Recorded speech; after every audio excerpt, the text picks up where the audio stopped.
c'est Thierry Bézier et vous êtes bien sur Intruders TV. Aujourd'hui, je vous propose de tester une application web qui s'appelle Qt, qui est tout simplement une application web d'une petite, difficile de dire start-up, on va dire d'une petite entreprise japonaise spécialisée dans le Ruby on Rails, qui édite beaucoup de contenu pour les développeurs et les programmeurs, on va dire de Ruby au Japon. Donc ils éditent des sites internet, des petites applications, des trucs plutôt sympas. Et Qt est d'une certaine manière la prononciation avec laquelle on prononce le mot anglais quote, qui veut dire citation. Et comme vous allez pouvoir le voir, Qt vous permet de faire des choses assez intéressantes. Alors tout d'abord, Qt va vous permettre de citer un site internet, de reprendre une source n'importe où sur internet et de pouvoir la disposer sur un blog ou un site.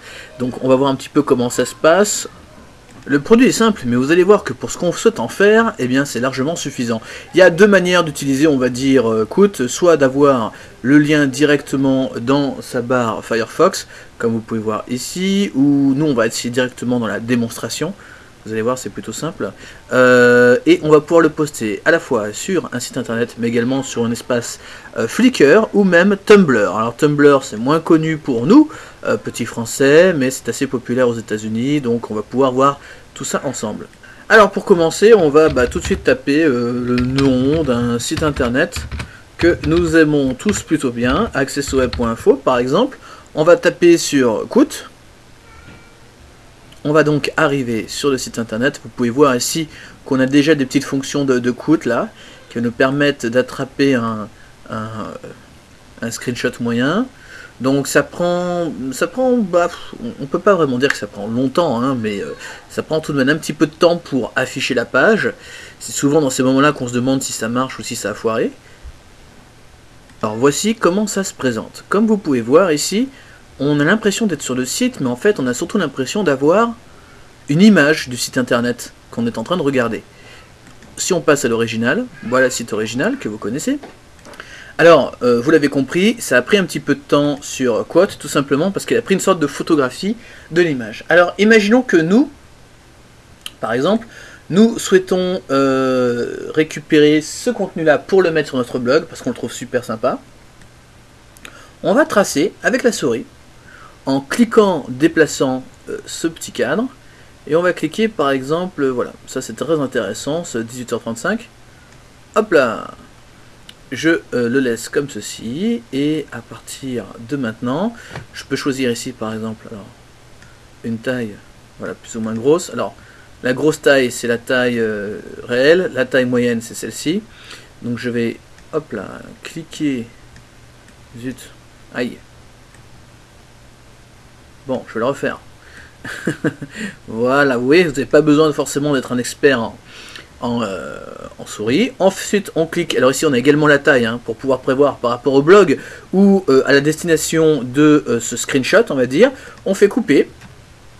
Qt s'occupe de couper l'image et nous donne l'image. Et en plus de ça, on a la possibilité de pouvoir décorer. C'est-à-dire qu'on peut décider si on veut un bord ou pas. Donc là, vous voyez, il n'y a pas de bord. C'est pur et dur. Bon, un bord c'est plutôt sympa. On peut décider si c'est rond ou si c'est carré. Là vous voyez, vous avez la version carré. Et puis enfin on peut décider si on veut qu'il y ait une ombre ou pas. On peut également choisir alors, quelques options. Voilà, tout le monde peut également citer ma citation ou pas.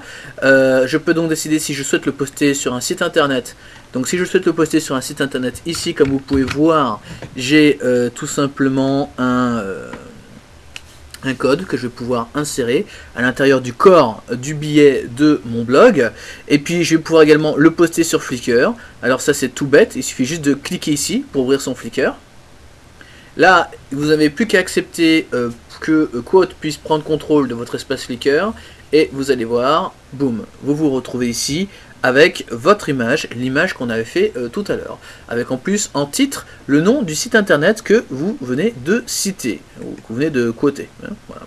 Je vais prendre maintenant ici un exemple avec Windows Live Writer qui permet d'écrire sur vos blogs. On va se rendre dans l'affichage HTML et on va donc ici choisir poster sur un site web. On va donc copier-coller le code que nous avons ici. Hop là, on va revenir en mode web, et comme vous pouvez voir, voici à quoi ressemblera un billet. Vous retrouverez donc bien ici la citation, ici, avec les différentes choses. Alors je vais le faire en aperçu, pour qu'on se rende compte un petit peu. Voilà, et comme vous pouvez voir, il y a également ici les liens. Alors, je ne sais pas si vous avez vu, en image map. C'est ça dont on parle ici, les images map. Ça veut dire que les liens qui sont ici ont été totalement localisés. Regardez, je passe ma souris sur l'image, il ne se passe rien. Je passe ma souris sur le 10 janvier avec le numéro 0, et ce lien est cliquable. Ici aussi, ici aussi. Bon. Ça dépend effectivement de vos structures de blog. Alors ici on est dans un aperçu, mais quand vous publiez ce biais-là, ce sera également cliquable. Donc c'est très intéressant. Finalement, le seul truc qu'on ne peut pas faire en fait, c'est sélectionner le texte pour pouvoir l'envoyer. Et c'est là en fait que je me pose la question de l'utilité de quote. C'est vraiment dommage de ne pas pouvoir faire la même chose, mais avec le texte à l'intérieur qu'on pourrait sélectionner ou modifier. Enfin, pas modifier, mais sélectionner. Ça me rappelle un petit peu le système pour créer des mashups chez WebWag, qui crée une sorte de iframe. Bon, l'inconvénient, c'est que ça ralentissait considérablement.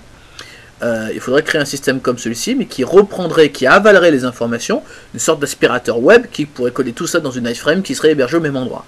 Oui, je sais, je suis un rêveur, mais ça pourrait être plus ou moins intéressant. En tout cas, quote, en tout cas la facilité de pouvoir créer ce type de citation plutôt simple et utile, le genre de petit outil qu'il est toujours bon d'avoir dans sa trousse à outils en tant que blogueur, ou pas, parce que bon, c'est un petit outil qui fonctionne sans trop de problèmes. On peut également donc le poster sur Flickr et le poster sur son compte Tumblr, si vous avez un compte Tumblr. Bon, surtout pour les utilisateurs américains, puisque Tumblr est plus ou moins connu en France. Vous pourrez voir vous avez vu certainement le test de Tumblr sur Intruders TV il n'y a pas très longtemps. Bon, Quote est une de ces petites applications utiles, mais sans plus.